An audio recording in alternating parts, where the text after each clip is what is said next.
ติดมูจนครอบครัวพังมาฟังเรื่องราวของคนนี้เนาะมีครอบครัวหนึ่งเป็นคู่ผัวเมียมีลูกน้อย1 คนผู้นี้นี่นะจากที่อยู่เขตนอกเนาะแล้วเมียกับผัวนี่ก็เลยล้มกันว่าเมียเฮานี่นะเฮาอ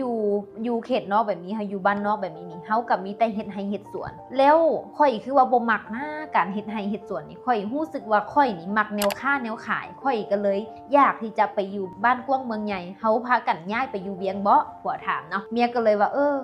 กะดีได้อ้ายการศึกษาของลูกมันก็สิได้ดีนำ2ผัวเมียนี่และลูกน้อย1 คนนั้นก็เลยพากันอพยพย้ายมาอยู่ที่เวียงจันทน์กันเนาะพอมาอยู่เวียงจันทน์กะแมนความที่ผัวเราเว้าอีหลีว่าเฮ้ยเราหมักเกี่ยวกับเรื่องค้าเรื่องขายแล้วเราก็พยายามที่จะเฮ็ดทุกวิธีทางเริ่มจากน้อยๆการขายผักขายมีเริ่มขายจับเห็นอย่างพอเป็นตาได้เงินแล้วก็ขายใหญ่ขึ้นจนไปจับธุรกิจที่มันใหญ่ขึ้นเรื่อยๆเป็นการขายดินขายรถทีนี้พอเราก็เริ่มขายดินขายรถเราเริ่มเห็นโอกาสเห็นสิ่งต่างๆมันคนที่มีหัวการค้านะเขาสิเริ่มเห็นอีหยังกระจับเป็นเงินเป็นคำหมดทุกอย่างเลย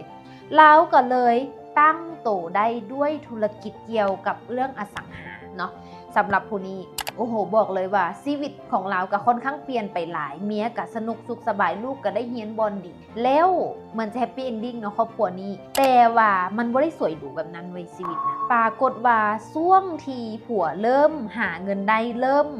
มีรายได้หลายนะมันเลยเฮ็ดให้มันต้องมีคอนเน็กชันตรงนี้ต้องมีมูที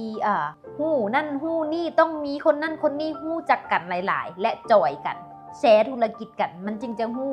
หน้าหู้หลังละกะหู้ว่าดินบอนใดดีเฮือนแบบใดคักทำเลอย่างดีอย่างพวกนี้มันต้องมีคอนเนคชันเนอะพวกนี้เป็นเรื่องปกติเนาะแต่ทีนี้คอนเนคชันนั่นกลุ่มนี้ที่ผัวเลือกไปคบนะมันบ่แม่นคอนเนคชันธรรมดาแต่มันเป็นคอนเนคชันที่ให้จุฬาให้นาลีแก๊งนี้ที่เราคบนี่ส่วนหลายจะมักที่จะมีกิ๊กมีเกิกกันเป็นเรื่องธรรมดาเป็นเรื่องปกติมีเมียอยู่เฮือนอยู่แล้วต้องมีสาวน้อยมีเมียน้อยหอยเมียป่ายผู้ใดมีเมียน้อยนี่ผู้นั้นเท่นี่คือวงการที่ผัวเราเข้าไปพัวพันเพราะว่าคนที่ข้าเจ้าเฮ็ดธุรกิจบางคนกับบ่มีนะบางคนก็เป็นผัวที่น่าฮักอันนี้เขาต้องให้เครดิตบ่แม่นทุกคนที่เป็นนะบางคนก็มีอีหลีคนที่มักมีเมียน้อยหอยเมียป่ายนี่ซึ่งเหล้าสุรานารีนี่มันมาคู่กันอยู่แล้วมันก็เลยเฮ็ดให้ผัวแล้วนี่เข้าไปอยู่ในวงการนี้ตอนแรกเนี่ยผัวก็ใจแข็งบ่ข่อยมีเมียแล้วโน่นนี่นั่นข่อยกินแต่เหล้าข่อยซุ่มแซวกับหมู่ซื่อๆดนไปดนมาสิ่งที่มันเกิดขึ้นคือค่อยตามเคยได้ยินคำนี้บ่ว่าเฮาจะเป็นค่าเฉลี่ยของคนที่เฮาคบคนแบบไหน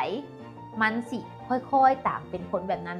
นั่นแหละปัญหามันเริ่มเกิดขึ้นจากตรงนี้เจ้าใจแข็งซ้ำหินกะละลายได้เมื่อเจอสาวๆสวยๆงามๆและยิ่งมีเงินแดดเรียบร้อยสามีเริ่มย่างเข้าไปวงการของการมีกิ๊กมีเมียน้อยปัญหาเริ่มเกิดขึ้นแบบนี้แต่แรกเมียบ่ฮู้มีมื้อหนึ่งคนฮู้จักเมียมูของเมียเนี่ยเห็นว่าผัวของเรานี่ไปกับผู้สาวเขาก็เลยทายส่งให้เบิ่งเฮ้ยอันนี้เป็นผัวมึงบ่เมียเห็นครั้งแรกเมียตกใจเพราะบ่คิดว่าผัวสิเป็นแบบนี้บ่คิดว่าผัวสิแบบมีแบบนี้เมียก็เลยยังบ่โวยวายยังบ่เฮ็ดอีหยังเถื่อแต่เมียสืบบัดนี้นะสืบไปสืบมาเริ่มแบบเบิ่งโทรศัพท์ผัวนี่ล็อกหน้าจอล็อกจากกี่สั้นล็อกโทรศัพท์นี่จากแต่ก่อนเมียบ่เคยที่จะอยากเบิ่งโทรศัพท์ผัวดอกเพราะว่าเชื่อใจหลังๆมาโอ้โหล็อกเหลือเกินปลดล็อกเบิ่งก็บ่ได้เมียก็เลยพยายามสืบเข้าไปเฮ็ดจังได๋ให้เข้า Facebook ผัวได้ปรากฏว่ามีแท้ๆเจอแท้ๆแซดที่ล้มกันผู้สาวที่ฮักจ๋าจังซั่นจังซี่ผัวกลับบ้านดึกทุกมือมันผิดสังเกตเนาะคนเฮาอยู่น้ำกันแล้วมันกลับดึกหั่นน่ะเมียนี่เป็นอีหยังที่มีเส้นแหงในเรื่องพวกนี้